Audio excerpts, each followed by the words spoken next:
একদিন হাসান বসরি রহমতুল্লাহি আলাইকে প্রশ্ন করা হয়েছিল, যারা তাহাজ্জুদ পড়েন তাদের চেহারা এত উজ্জ্বল হয় কেন, তাদের চেহারায় এত নূর আসে কিভাবে?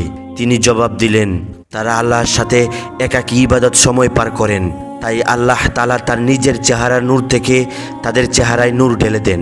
এক বুজুর্গ বলতেন, তার কাছে একবার এক লোক এসে বললেন, হজরত, আমার রাতে তাহাজ্জুদ পড়ার তৌফিক হয়নি, আমাকে কিছু আমল শিখিয়ে দিন যার মাধ্যমে আমি রাতের শেষ প্রহরে উঠে তাহাজ্জুদের নামাজ আদায় করতে পারবো, আমার মনের আশা আকাঙ্ক্ষা সব কিছু আল্লাহ তাআলার কাছে প্রকাশ করতে পারবো এবং আমার দোয়াগুলো কবুল করতে পারবো।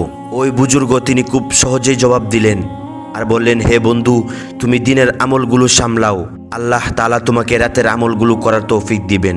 আমরা দিনে যে নাফরমানি করি তার কারণে রাতের ইবাদত করা থেকে আমরা বঞ্চিত হই। তুমি দিনে আল্লাহর নাফরমানি করা থেকে বিরত থাকো, আল্লাহ তাআলা তোমাকে রাতে তাহাজ্জুদ পড়ার তৌফিক দান করবেন।